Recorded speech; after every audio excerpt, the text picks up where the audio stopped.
Hoy vamos a trabajar en lenguaje con el tema de la oración. Partimos del concepto de que una oración es un enunciado que tiene un sentido completo. Está formada por un sujeto de quien se habla en la oración y un predicado que es lo que se dice del sujeto. Es importante que recordemos que la oración comienza con mayúscula y termina con un punto y aparte o un punto y seguido. Definamos ahora el primer elemento de la oración, que es el sujeto. Se dice que es el ser u objeto que realiza la acción. Su núcleo es el sustantivo o pronombre personal utilizado. Es decir, si yo digo la casa es bonita, entonces casa es el núcleo del sujeto porque es el sustantivo utilizado. Ahora bien, ¿cómo encontramos al sujeto en la oración? Lo primero que debemos de hacer es preguntarle al verbo quién o quiénes. Por ejemplo, los alumnos estudian poco. Le preguntamos al verbo quiénes estudian y la respuesta es los alumnos. De esta manera identificamos el sujeto. Definamos ahora los tipos de sujetos. En primer lugar nos encontramos con el sujeto simple. Es aquel que está formado por una persona, un animal o una cosa. En el ejemplo tenemos la oración mi gato es marrón, siendo este sujeto simple porque estamos hablando solamente de un gato.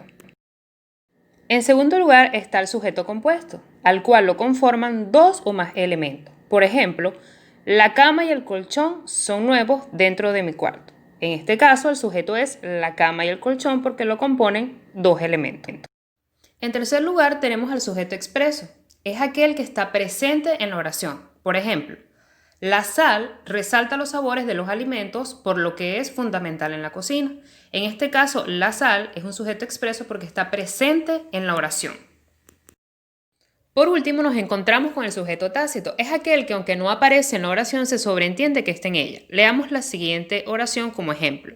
Dice, bebieron alcohol y se enfermaron. Le preguntamos al verbo, como les dije en un principio, quiénes bebieron y nos va a responder ellos. Nos responde con un pronombre personal porque el sujeto está implícito, es decir, que tenemos que analizar para poder encontrarlo.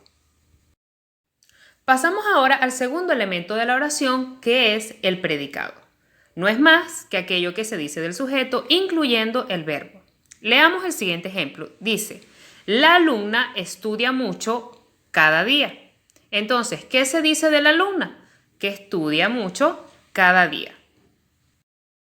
En su actividad de refuerzo tienen la siguiente asignación. Subraya en las siguientes oraciones el sujeto con color rojo y con verde su núcleo, de negro el predicado y con azul el núcleo del predicado y especifica el tipo de sujeto. Van a encontrar dentro del cuadro tres oraciones. En la primera pueden identificar un sujeto simple, en la segunda identificamos un sujeto compuesto y en la última identifican un sujeto tácito que les puede servir como ejemplo y de guía para realizar su actividad. Lee con detenimiento cada oración, analiza y subraya adecuadamente utilizando la regla y los colores específicos.